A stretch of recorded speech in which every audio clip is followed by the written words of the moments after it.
Olá, bem-vindos ao TVCH Notícias, eu sou a Caroline Marques e você é meu convidado.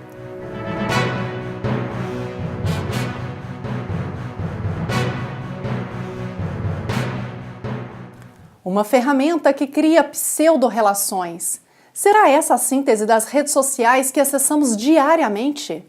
Uma pesquisa publicada no periódico americano de medicina preventiva mostra que as pessoas que ficam plugadas nas redes sociais por mais de 2 horas têm o dobro de chance de sentirem-se mais isoladas. A notícia vem do site UOL, que informou que nesta pesquisa 2.000 pessoas entre 19 e 32 anos foram entrevistadas.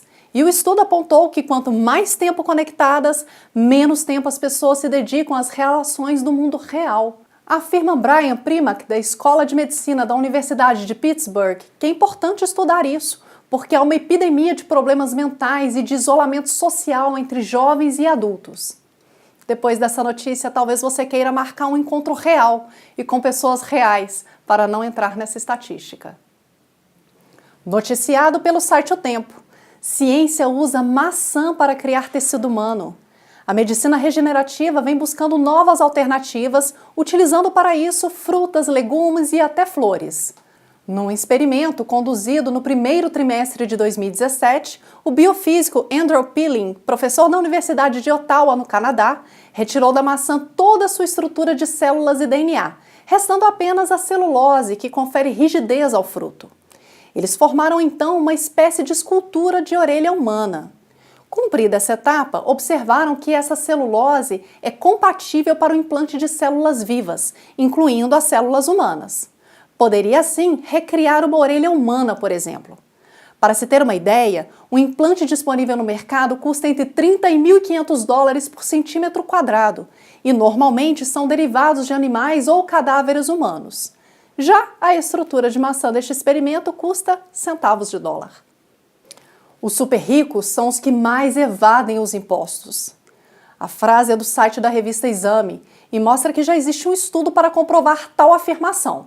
2 relatórios que vazaram na internet formaram uma das bases deste trabalho. O primeiro, SwissLeaks, em 2015, mostrou nomes e valores de 30.000 clientes do HSBC da Suíça, entre os anos de 2006 e 2007. Contas não reportadas no país de origem, o que foi a maioria, são casos clássicos de evasão fiscal. O segundo, Panama Papers, em 2016, revelou os verdadeiros donos de 214.000 sociedades anônimas registradas ao longo de 40 décadas. 3 pesquisadores conduziram essas análises. E a conclusão, abre aspas, os vários bancos de dados usados neste artigo, todos pintam o mesmo quadro. A probabilidade de esconder ativos sobe de forma muito aguda com a riqueza, incluindo os grupos lá no topo. Fecha aspas. E são os próprios bancos que mantêm essa suposta parceria. Se pensarmos que esses dados ficam às escondidas, é possível constatar que o nível de desigualdade mundial é ainda maior do que as estatísticas apontam. Nas palavras de Zuckman, essas são as mesmas pessoas que por décadas vêm escondendo seus clientes por trás de empresas fantasma, às vezes contrabandeando diamantes em tubos de pasta de dente e repassando relatórios bancários escondidos em revistas de esporte. Tudo isso em violação da lei e das políticas dos próprios bancos. Afinal, quem seriam esses grupos e pessoas tão poderosas, acima das leis, com poder sobre os governos e bancos e que ditam as regras do atual sistema financeiro? E o nosso noticiário vai ficando por aqui. Eu te aguardo no nosso próximo encontro. Até lá!